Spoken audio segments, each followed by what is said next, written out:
We are very fortunate to have with us today Monika Aidelsburger from the LMU Munich, and she's here despite the late hour in Germany, so we appreciate that.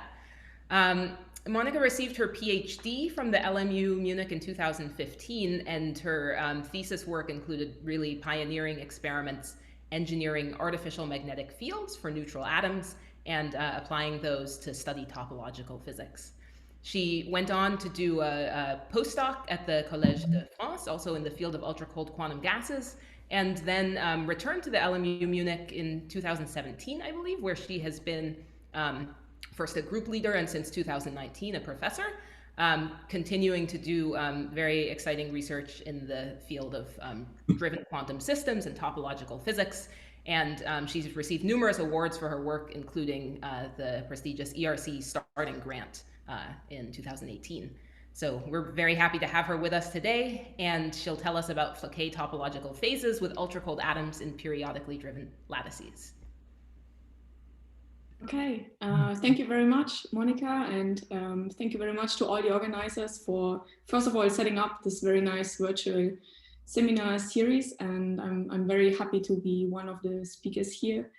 And it's a very interesting activity on a Friday evening, but since we are not allowed to do so many other things, it's actually very nice. And so today I would like to tell you a little bit about how we can use Floquet engineering or periodic driving in order to engineer interesting novel model systems that we can then study with our ultracold atoms and optical lattices.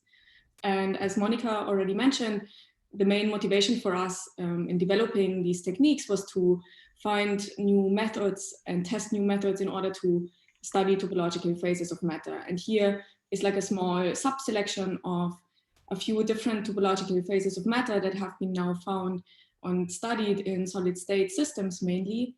Now, with our techniques that we have developed, we have been mainly focusing on like this upper left corner where we develop techniques in order to mimic quantum Hall type systems with our ultracold atom systems. So we have been focusing so far very much on a non-interacting regime, and a very strong direction in the field is to extend these schemes in order to study interacting physics. But today I actually would like to give you two examples on how we have been working on using these methods that we have established in the lab in order to engineer novel systems that can show topological properties that go beyond the ones that we can study and reach with static realizations. And then if time permits, in the second part of my talk, I would also like to give you an idea about how we can actually make these artificial fields and artificial vector potentials that we generate dynamical.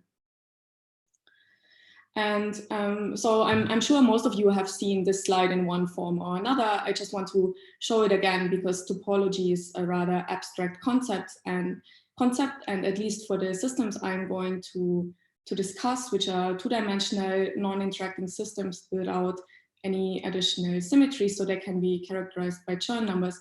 It's very intuitive to think in a pictorial way about the classification of geometric objects, which is similar in a way what you can do for energy bands in periodic systems as well. And what I would like to emphasize here is that if you want to classify geometric objects, as you have certainly heard before, you can do so via counting the number of holes in the object. And this is actually connected to the local curvature of the surface of the object. So it's related via the Gauss-Bonnet theorem, this integer that counts the number of holes in the object via this integral over the local curvature. And this somehow gives you an idea how local deformations of this curvature or smooth changes of this curvature do not really, in most cases, change the integer number that characterizes the topological class of the system. And so this is this famous example that you can smoothly deform the torus into a mark, and they still belong to the same class, while you have to do some violent operation, for example, punching a hole through the sphere in order to bring them into the same topological class. Now, for periodic systems, a very similar concept exists for energy bands, where we can characterize the topological properties with integer numbers, so-called Chern numbers.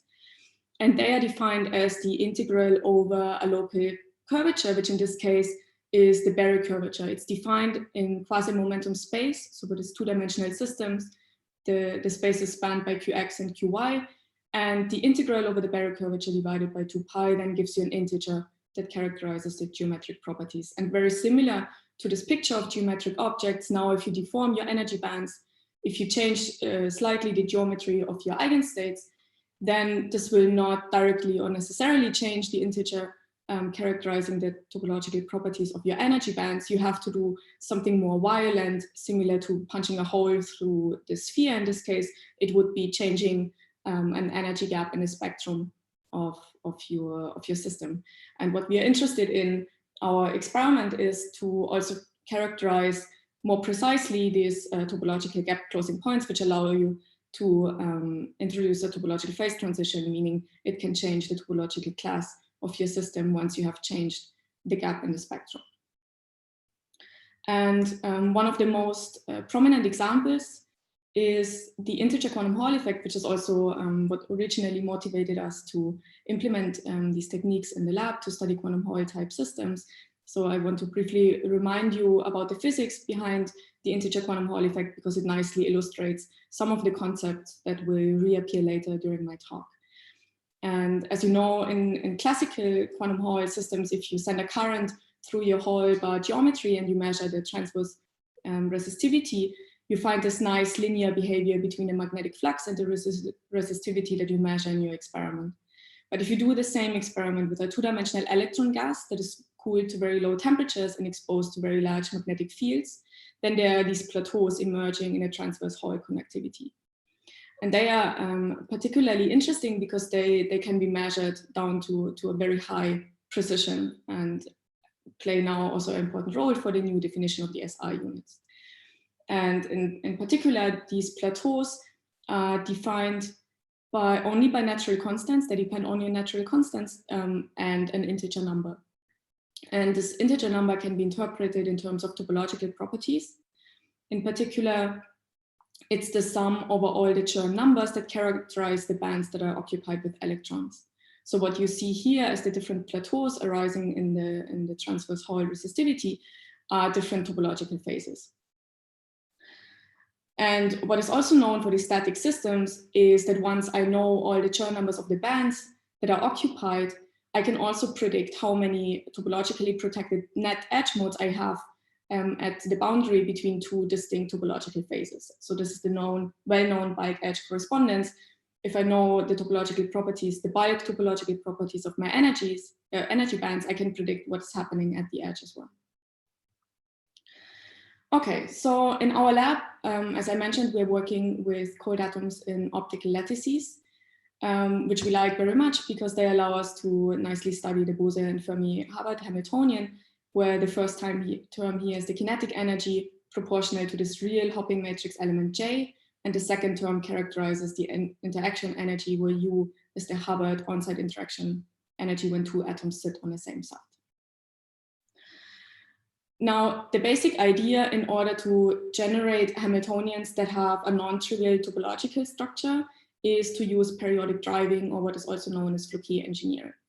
And the basic idea is here that we take one or several of our Hamiltonian parameters, for example, the hopping matrix element or the interaction energy. But so for the whole rest of my talk, I will actually not consider the interaction energy. So we are modulating the hopping matrix element. You can vary it periodically in time to generate this explicitly time-dependent Hamiltonian h of t, where t is the driving period. And now using Floquet's theorem, we know that the stroboscopic evolution of our system can be described by this time evolution operator, which depends on this time-independent effective Floquet Hamiltonian.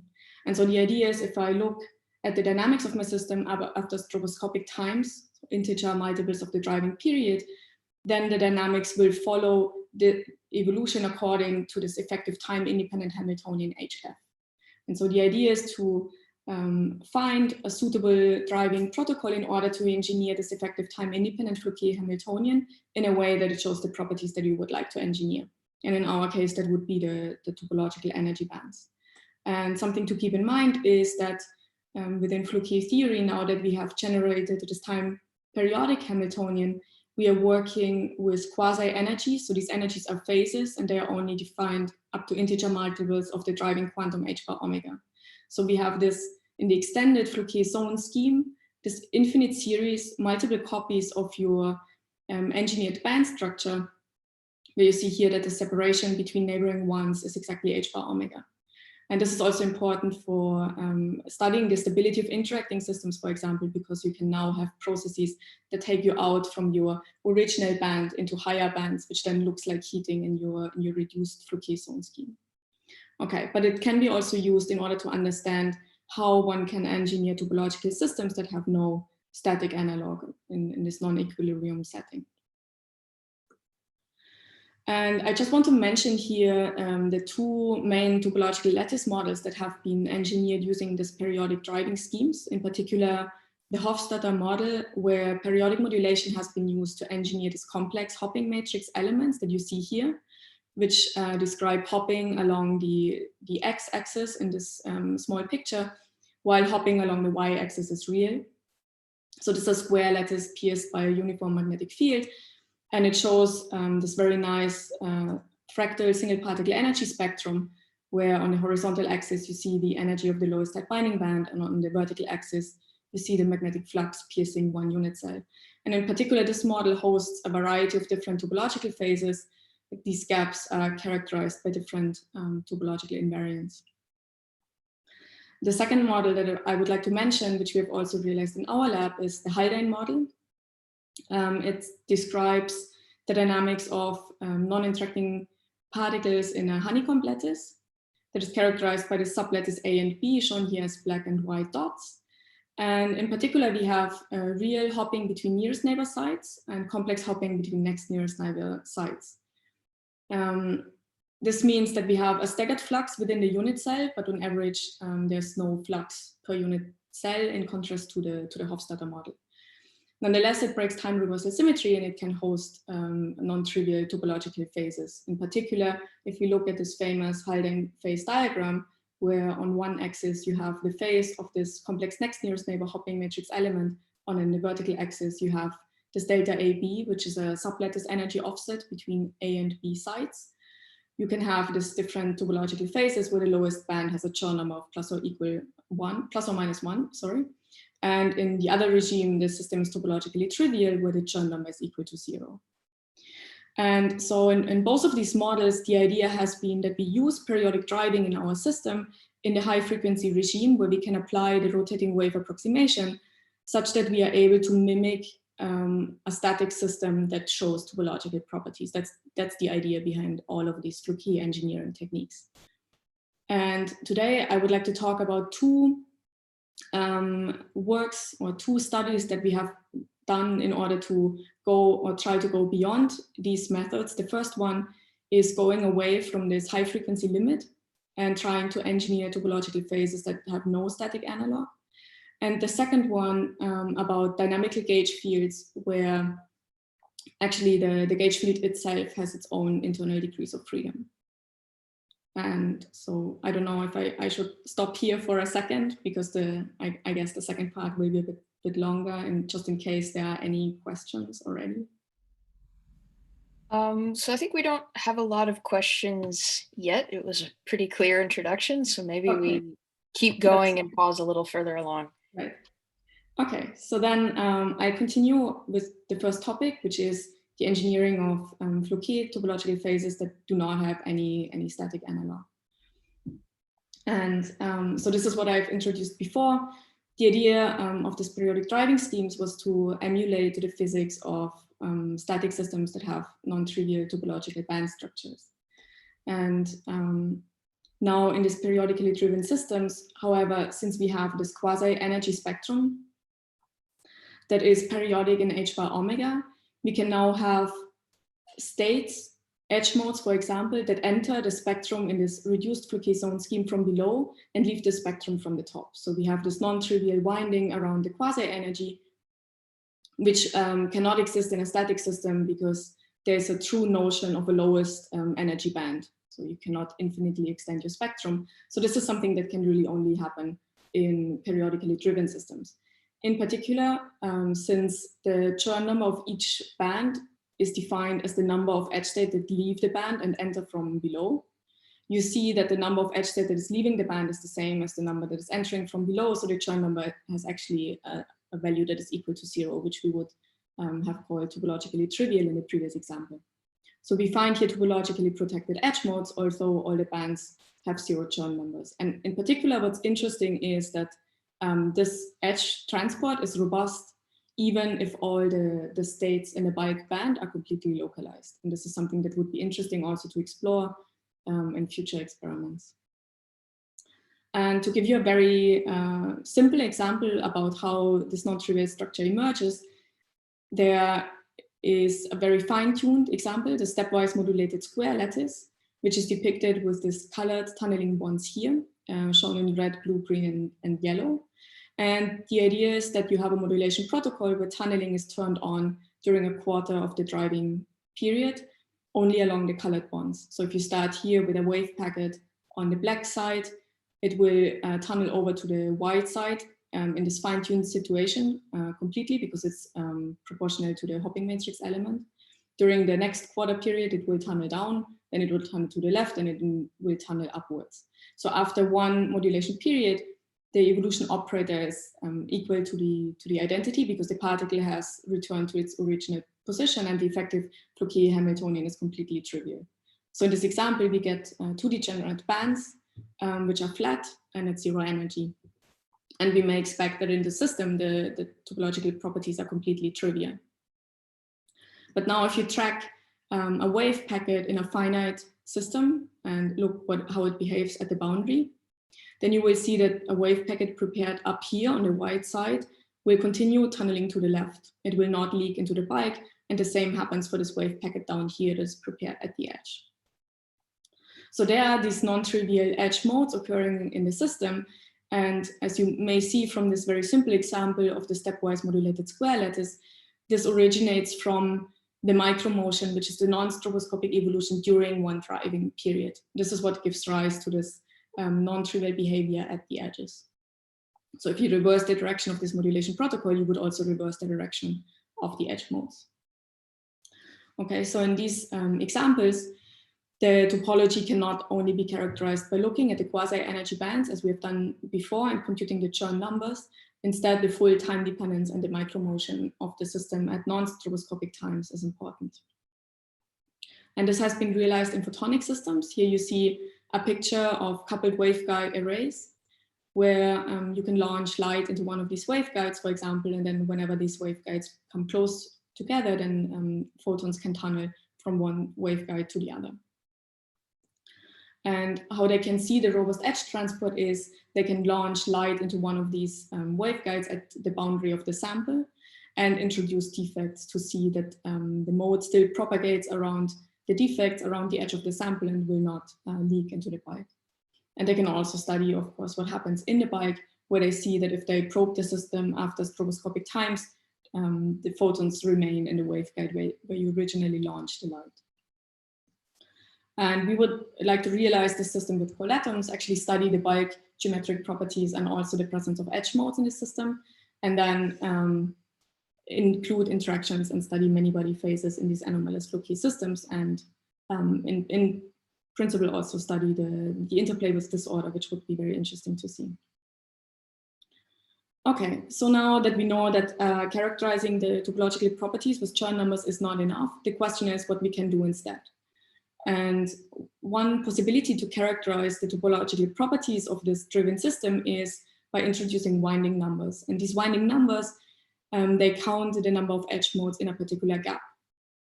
So in this two-band model that I've sketched before, there's a winding number associated with the gap around 0 energy. It's called W0 and counts the number of edge modes in this gap. And there's a second invariant W pi, which counts the number of edge modes in the gap between Floquet zones.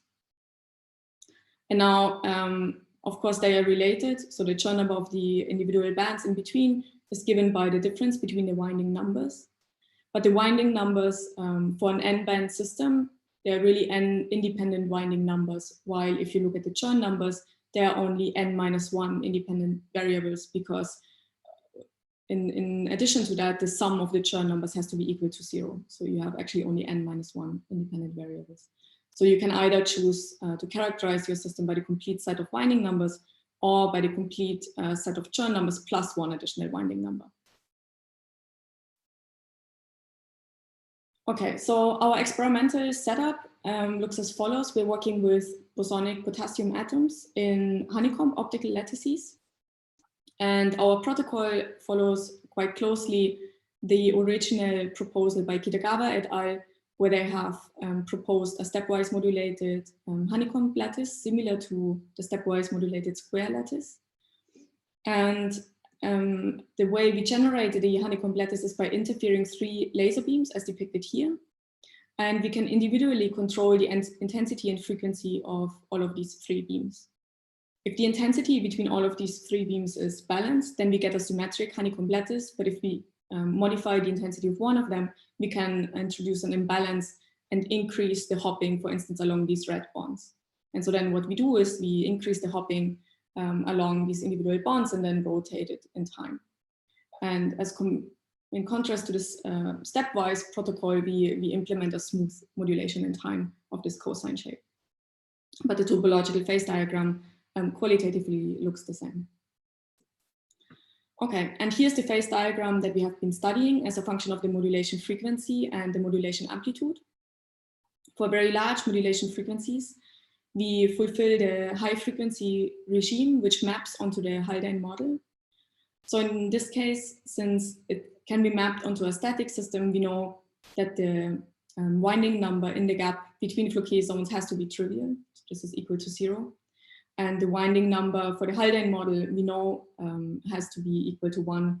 The Haldane model has been studied in several different theoretical works and also experimental works. And so here's just one example spectrum for finite strip geometry. So here you see the bulk bands of the strip. And then at 0 energy, we find these chiral edge modes. So the Chern number of the 2 bands is plus and minus 1. Now, if we decrease the modulation frequency further, we find gap closing points in the energy spectrum and we enter the anomalous phase. And in the anomalous phase, the gap closing point actually happens between different Floquet zones. So we generate an additional edge mode between Floquet zones, and we have not eliminated the edge mode at 0 energy.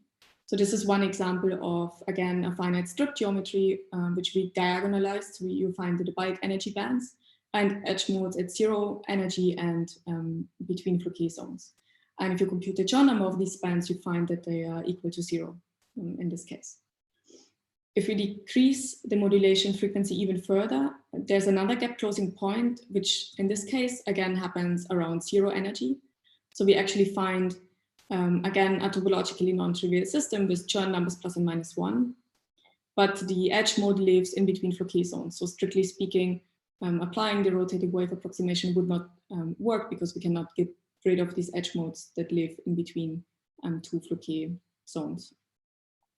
So this is what we call the Haldane Lake phase because it also has Chern numbers plus and minus 1. Okay, now in order to characterize the different phases, topological phases that we can generate in this periodically modulated lattice, we choose this path along the white line in our phase diagram. So we start in a high frequency limit and then we cross the different phase transitions. And what is plotted here is the energy difference between the 2 bands here at the gamma point. So it's at one specific quasi-momentum in the plurine zone where we know that the gap closes. And so the phase transition you see happens here when the energy gap decreases to 0. And in between you have these yellow lines where the energy gap is maximal and equal to h bar omega half. Okay, so in order to pinpoint these phase transitions, what we first do is do spectroscopy and measure the gap closing points. And the way we can do that is as follows. As I mentioned, we are working with bosonic atoms. So typically our initial state is a condensate at quasi-momentum Q equal to 0. And then for the observables that I'm going to discuss, we typically look at wave packet dynamics. So we describe the system in semi-classical dynamics. We think about a wave packet that has a mean quasi-momentum and a mean position in space. And then we track the evolution using semi-classical equations of motion. Okay, so our original initial state is wave packet or Bose-Einstein condensate at the minimum of the band.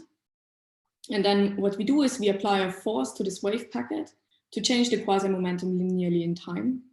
So it explores the dispersion of the band, and we do it non-adiabatically across this avoided crossing point that happens in our case at one of the high symmetry points in the lattice, in order to generate a coherent superposition between part of the wave packet being in the excited band and part of the BC being in the lowest band.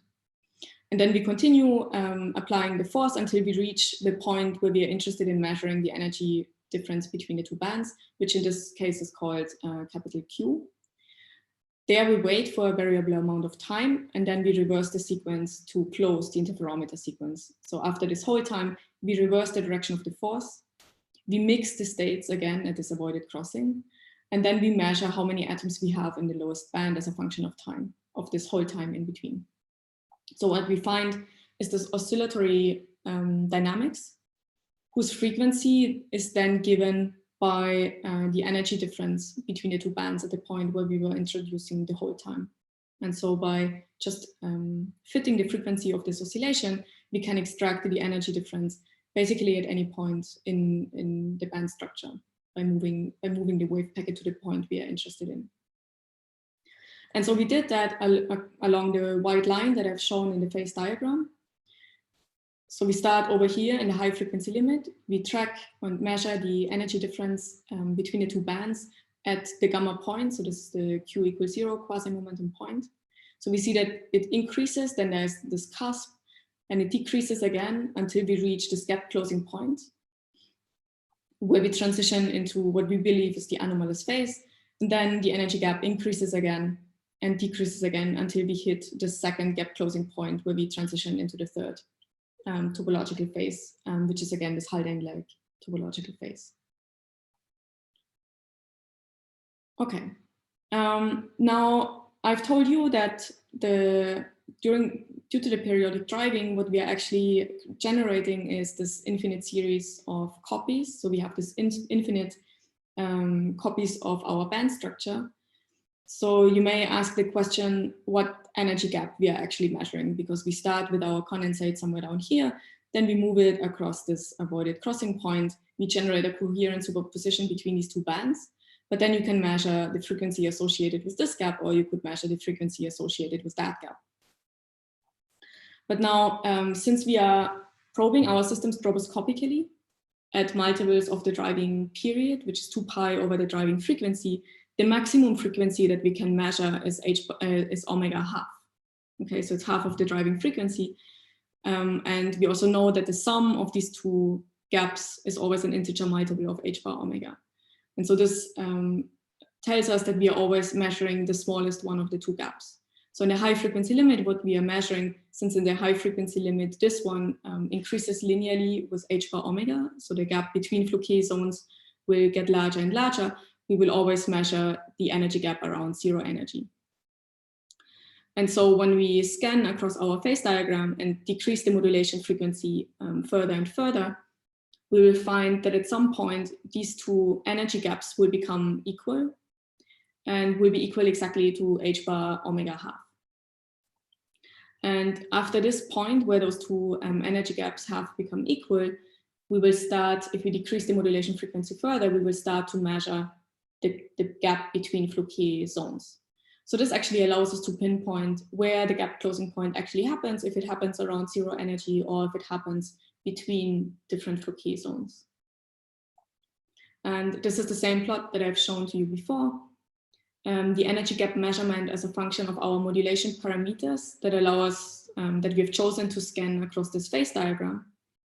And what you may now see here are these cusps that I mentioned before that occur at the point where this energy gap has reached h bar omega half. So this is where this notion of which energy gap we are measuring changes. Over here in the high frequency limit, we measure the energy gap around 0 energy, while after we have crossed this cusp, we measure the energy gap between Floquet zones. And again, over here, we then measure the energy difference at around 0 energy. And so this allows us to extract the information that this gap closing point actually happens between Floquet zones, while this one happens around 0 energy. Okay, so let me start again with the Haldane phase, just to be clear what's our starting point in the rotating wave approximation. I've already mentioned that before, since the Haldane phase extends like deep into the rotating wave approximation limit, where the driving frequency is much larger than any other energy scale, the winding number in the gap between Floquet zones is equal to 0. The Chern numbers of the bands are plus and minus 1, and we have a winding number of plus 1 around 0 energy.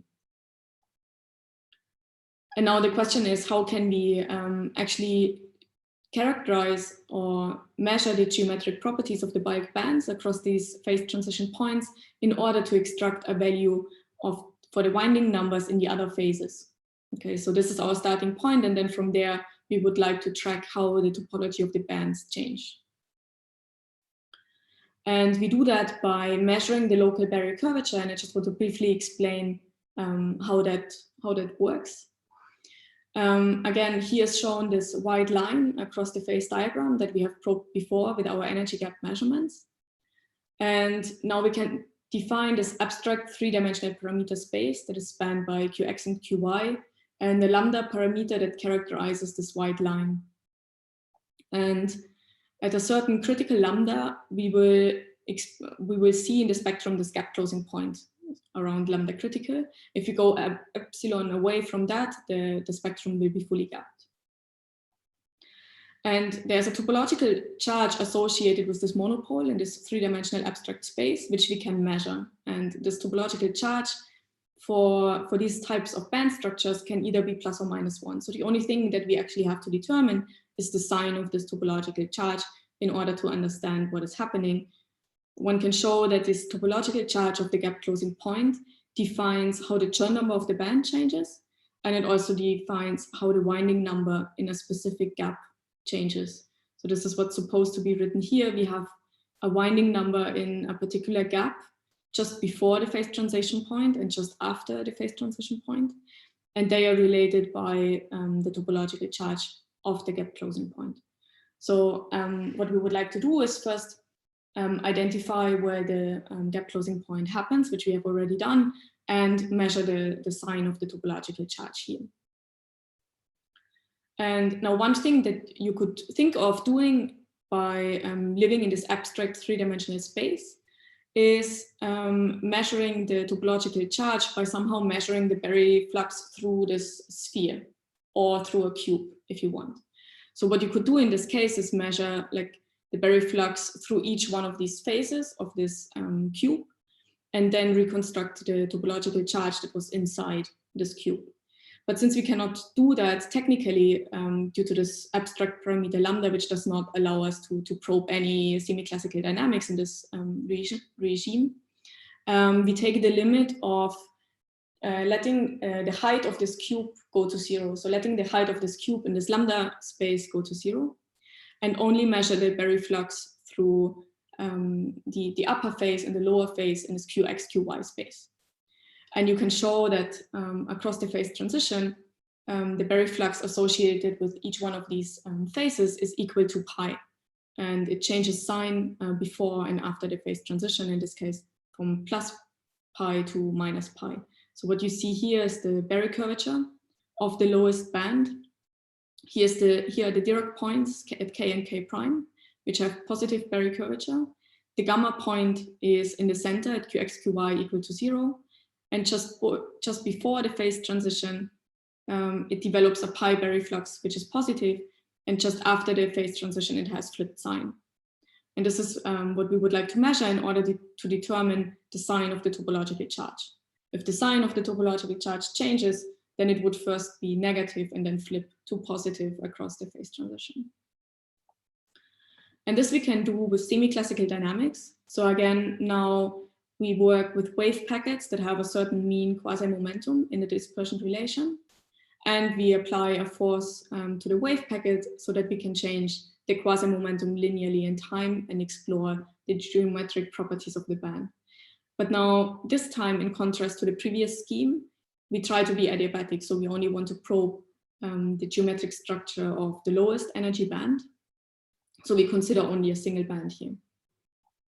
And the presence of the force, of course, we know that the wave packet undergoes Bloch oscillations, but then there's also this transverse velocity component, which is proportional to the Berry curvature concentrated in quasi-momentum space. And in our case, what we are going to do is to probe the Berry curvature that is concentrated at the position where the gap closing point is happening. So what we are going to do is to probe the Berry curvature locally by preparing a wave packet somewhere in the dispersion relation, and then move it across this point where we know that the gap closing point occurs. And then from the sign of the deflection that we can measure by tracking the center of mass motion of the wave packet in real space, we can then extract the sign of the topological charge across the phase transition. And this is what's illustrated here. So in most of the examples that I'm going to show, we have prepared a wave packet, the M point, and then we move it through the gamma point and to measure the pi Berry flux associated at the gap closing point, which occurs at gamma. And then we measure the center of mass to see that semi-classical dynamics. And this is the result that we got. Again, we start in the Haldane phase, which is at a high frequency limit. We find that the deflection that we get is small and positive in this regime. And then it increases once we approach the phase transition point, and it suddenly flips to negative values. And this is the corresponding Berry curvature of the lowest energy band. We have positive Berry curvature at the Dirac points K and K prime. And the gamma point is in the center. So close to the phase transition point, we see that there's this positive Berry curvature developing at the gamma point, which then flips sign on the other side. So from this, we can actually then extract that the topological charge associated with the gap closing point between Floquet zones is equal to +1, and that the winding number in this gap has to change from 0 to 1. And then we can also do that for the second phase transition point. So we see that the deflection increases again, and shortly before the phase transition, we see again that there's positive Berry curvature developing at the gamma point where the gap closing happens, which again changes sign and becomes negative on the other side. Now, since in this case, the topological charge is at around 0 energy, there's an additional minus sign. So in this case, the topological charge associated with this jump is actually equal to -1. And we know that now the winding number in the 0 gap changes from 1 to 0.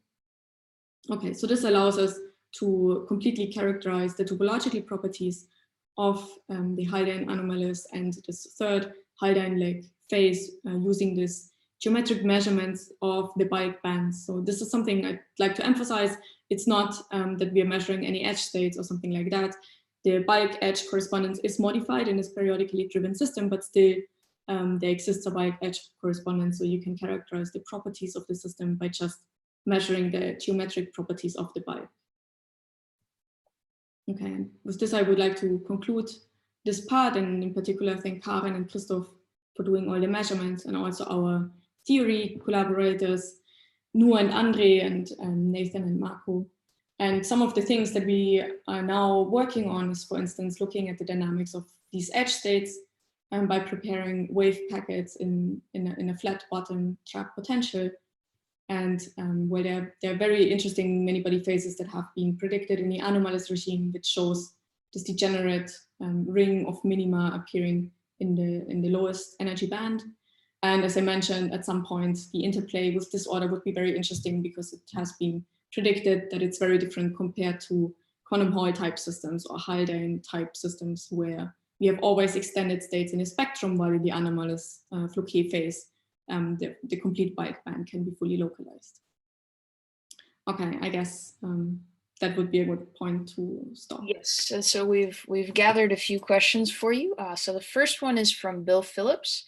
And so he's asking that for stepwise modulation that completes tunneling around a plaquette after one period, it seems that you need to fine tune the tunneling. And what happens if you don't do that fine tuning?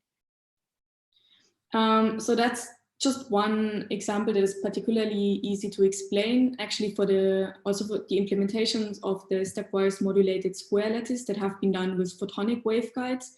What you will see if you go away from this fine-tuned case is that the two bands that have been degenerated were perfectly flat.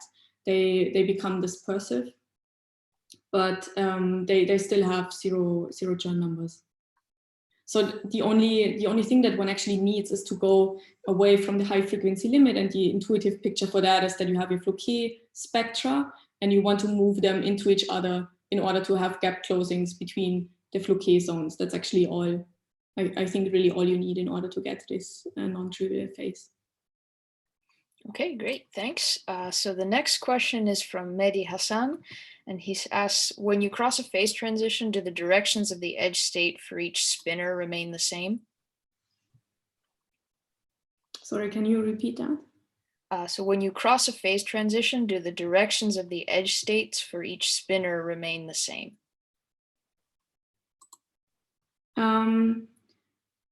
So in this case, we do not take into account spin. And if you look at the spectra, well, maybe I can briefly go back, then you see that in the Haldane phase, there's an edge mode at 0 energy, for example. But if you cross to a different phase, what you will find is that you generate a new edge state in a different energy gap. It's not that something happens to the edge state that was already there. Mm-hmm. So this is the one I wanted to show. So you have some edge state here around 0 energy, and then once you cross the phase transition, you generate a new edge state, but nothing really has happened to the edge state around 0 energy. Okay, excellent. So our next question is from Monika Schleier-Smith, and she asks, could you explain the interplay between timescales involved in the Stückelberg interferometry and the Floquet modulation? Does the interferometer need to operate slowly compared with the Floquet drive frequency, or at a multiple of the drive period, or something like this? Yes, that's a very good question.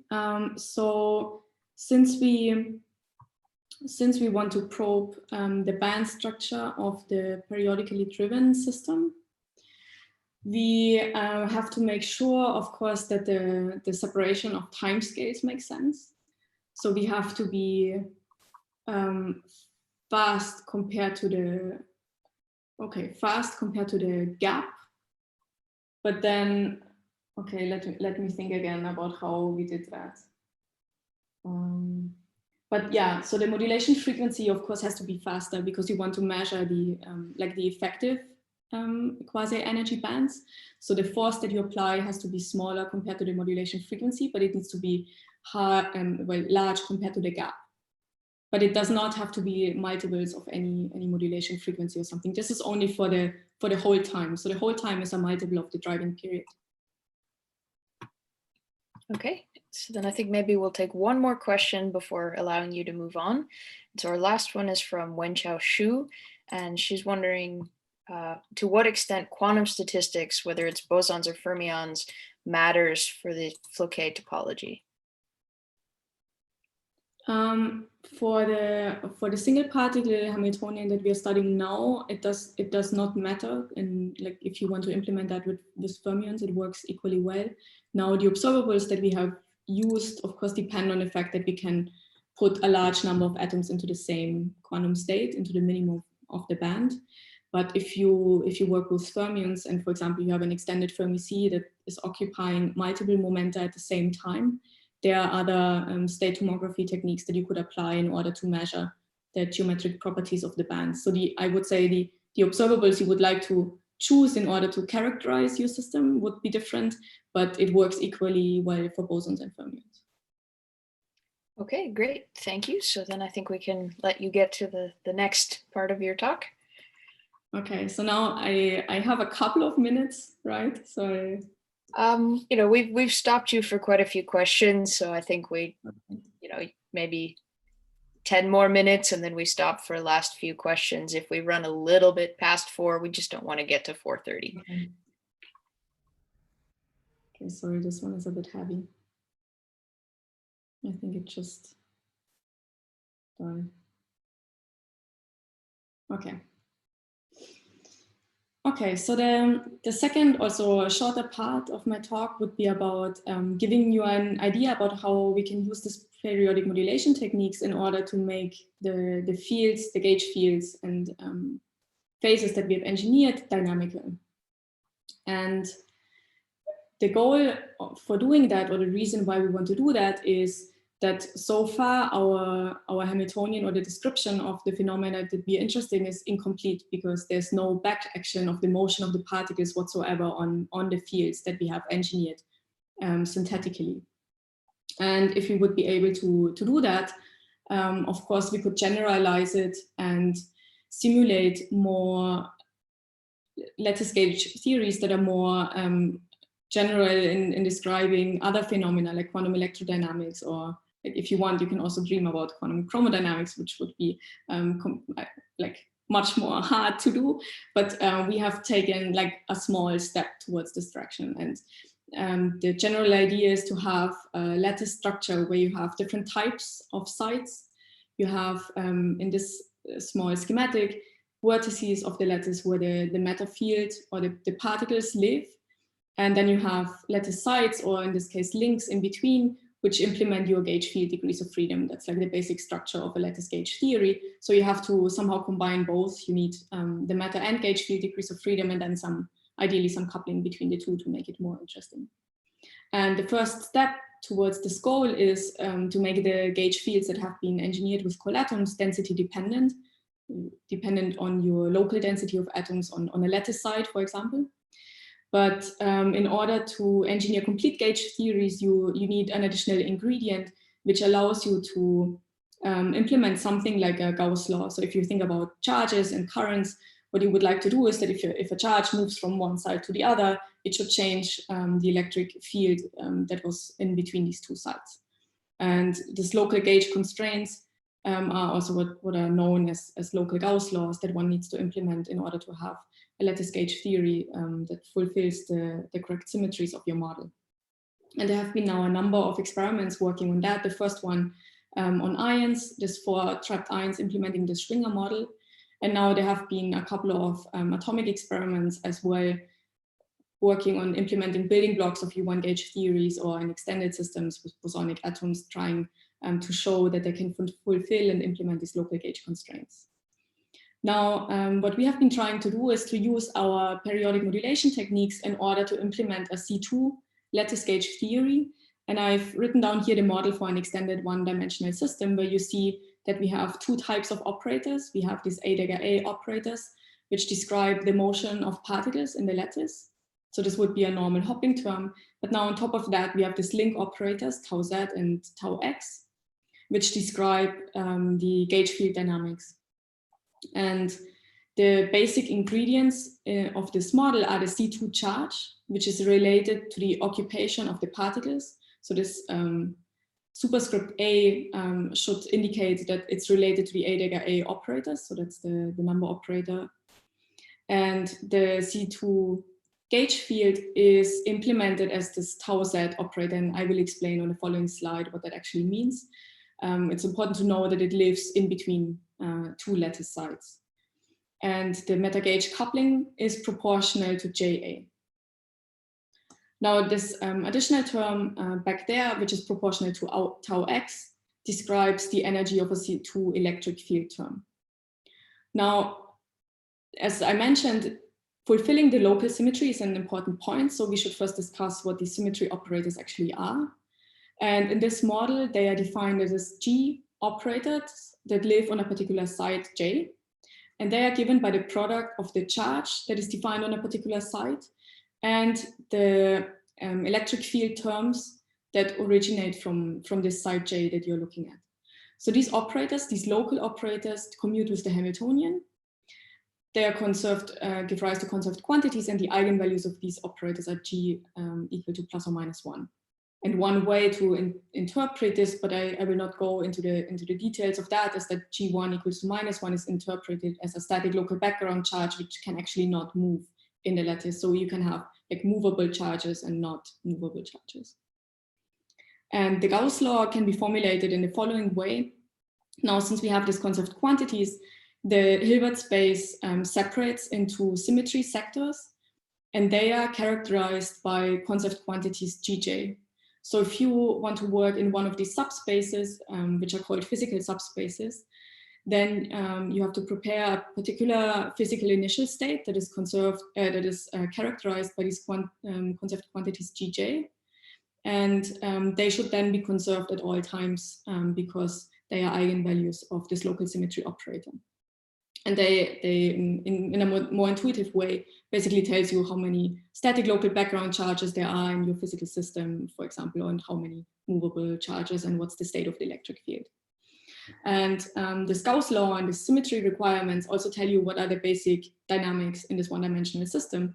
Because now if you think about having a particle sitting on site J, and the electric field initialized, for instance, in +1, and you want to see the basic coupling process in this model, then you know that if the particle tunnels over to the side J+1, this can only happen if at the same time the value of the electric field flips from +1 to -1, because otherwise the symmetry wouldn't be conserved and you leave your symmetry subsector of the Hilbert space.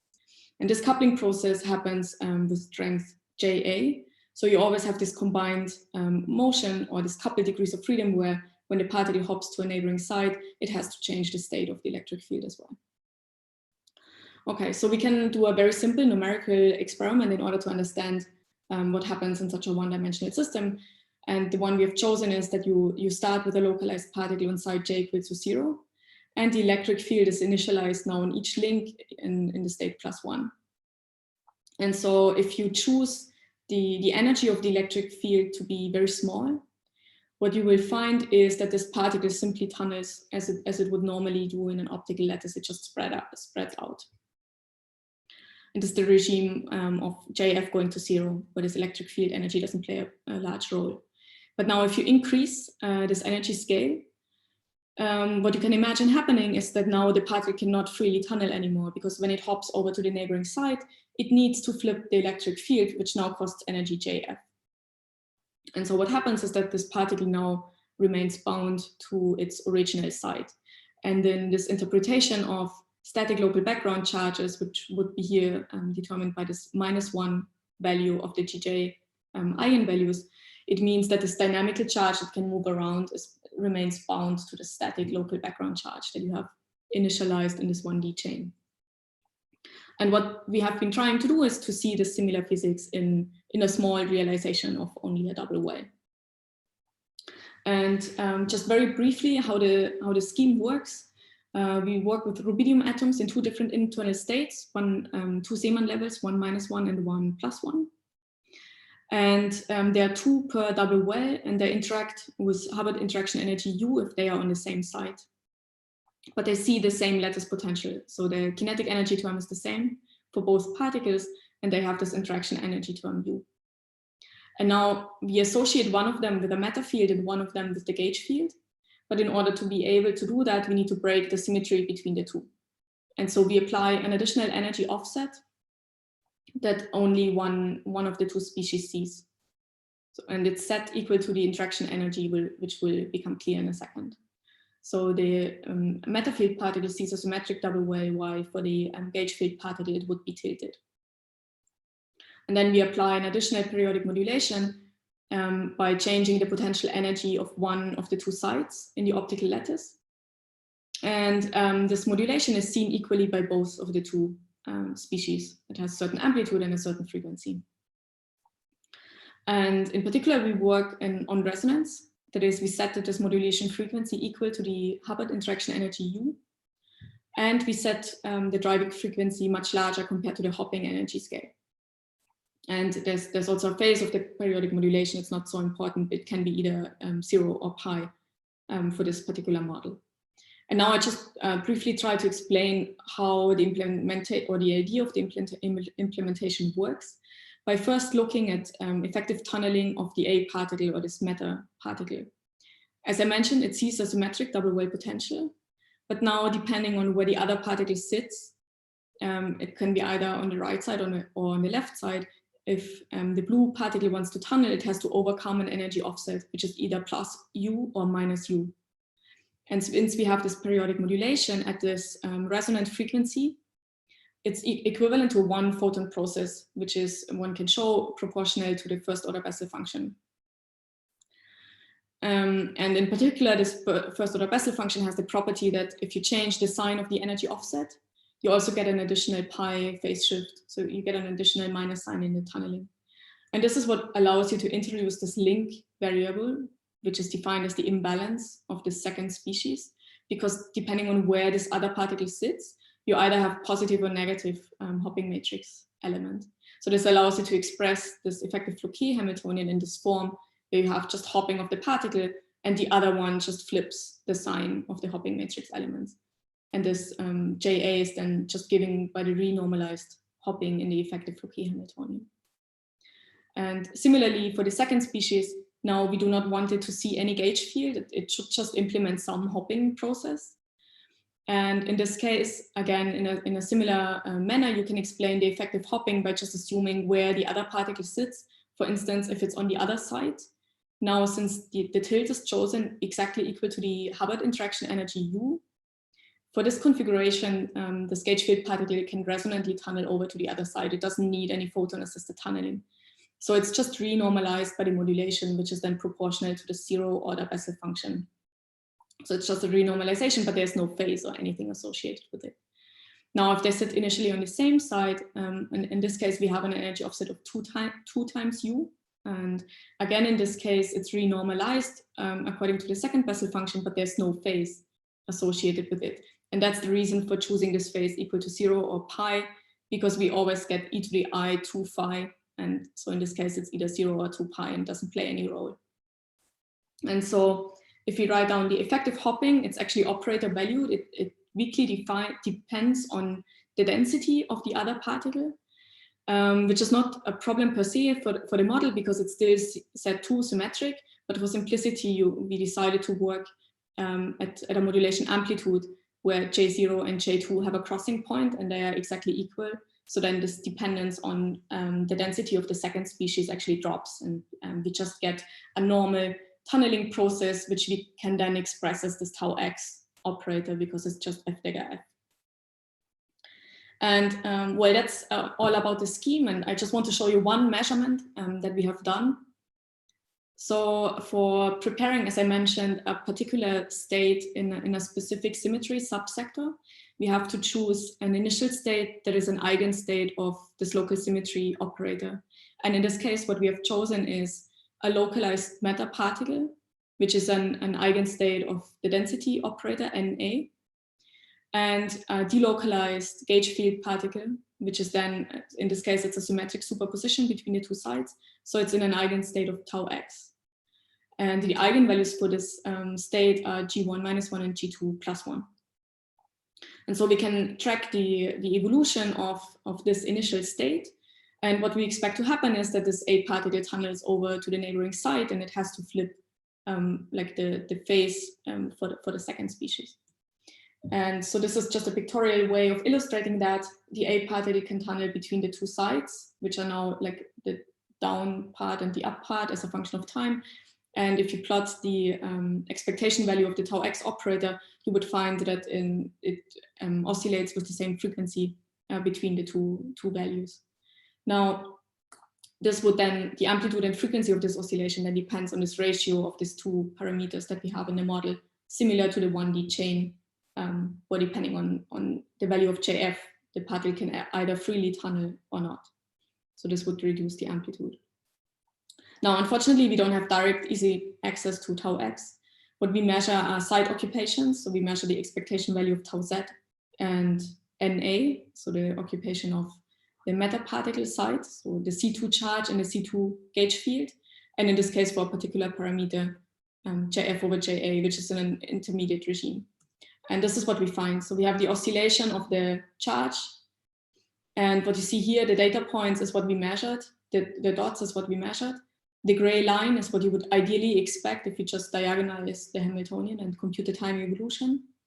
And the blue solid line is if you consider the averaging over all individual double whales that we realize in our system, because we have a complete array of double whales. And there's also some additional harmonic confinement on top. So the double whales at the edge of the system actually see a state-independent energy offset between neighboring sites, which gives rise to different frequencies and gives rise to this dephasing once you average over all of them.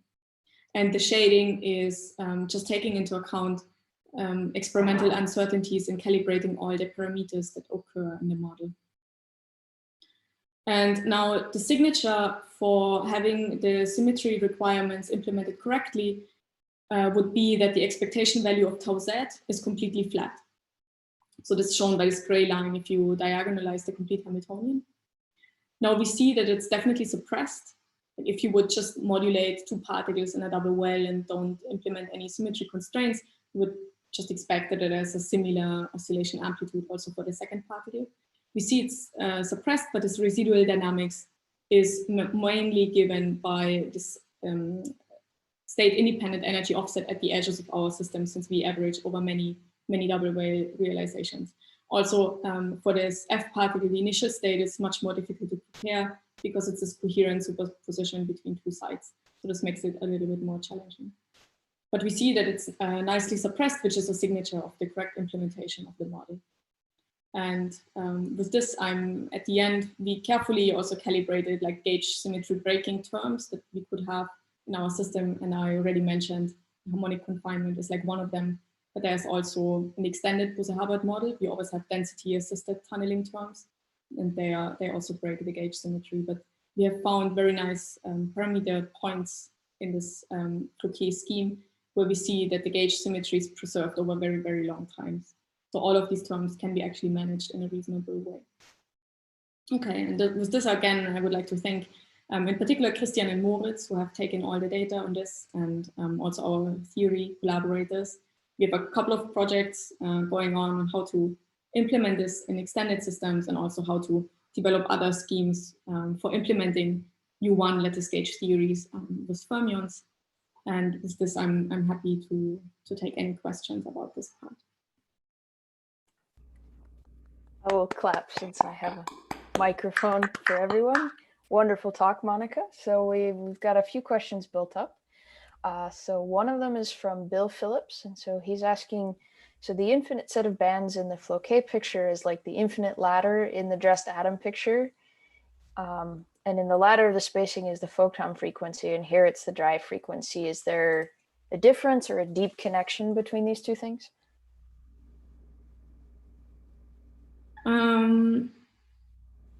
Well, I think it's actually equivalent. Like if you would compare the two processes, for example, what we call laser-assisted hopping by periodic modulation, or describing it as a two-photon Raman coupling, it's exactly the same.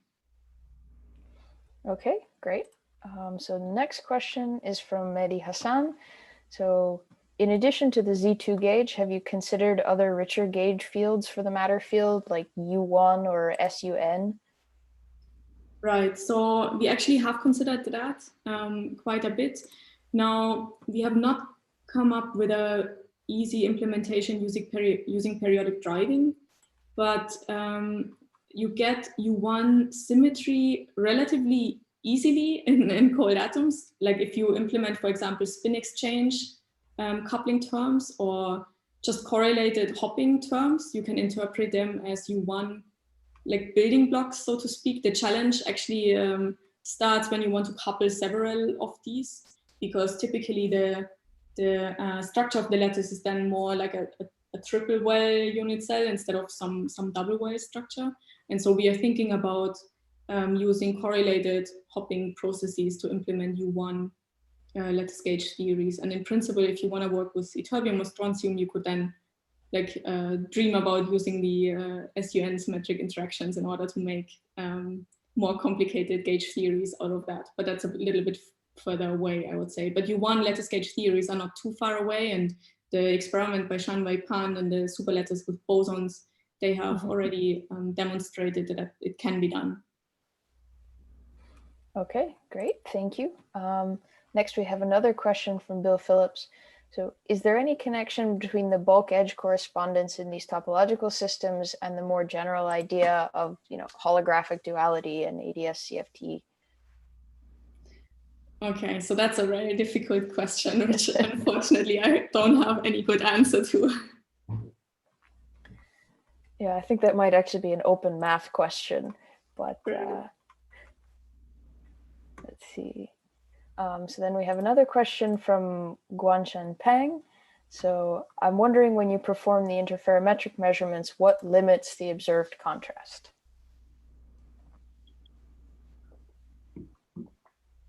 So in most of the runs that we have taken, it's either dephasing, because our condensate has a certain width in momentum space and they're also not fully non-interacting. But sometimes we also see a small fraction in higher bands. So sometimes we see like maybe a second frequency showing up. I would say it's mainly dephasing. Mm-hmm. Okay, well, I think we have a third Bill Phillips question for you. He's eternally curious. And so there are other senses in which fields can be dynamic. For example, in E&M, the E and B field dynamics affect each other. So when you think of matter as these gauge fields, is that like the same kind of field dynamics, or is that not a good analogy? I'm not sure I fully understand the question, but well, in these abstract models, at least you can implement something like a competition between E and B fields. So if you have also Floquet terms in 2D, for example, then you have magnetic field terms. So you can have both, like electric field and magnetic field terms, and your charge is moving around. But I probably that was not the question. I'm not so sure. I think it was a tricky one, so maybe we'll wrap up with that. And thank you again for the wonderful talk. Thank you. Thank you for having me. Thanks again for the wonderful talk. And I will just briefly take a moment to advertise next week's talk. So is that visible to everybody? Mm-hmm. Great. So next week we will have Jeff Thompson from Princeton joining us to tell us about atomic physics in the solid state with rare earth atoms. And we've also put up here an advertisement for the European-run quantum science seminar that's next Thursday. That will be Christiane de Moray-Smith talking about quantum fractals. So those are some upcoming things to look forward to. And lastly, I want to also thank all of our listeners and viewers who have sent in speaker suggestions. We are in fact collecting those via our website, and you'll see that reflected in additions to the schedule of upcoming talks going forward.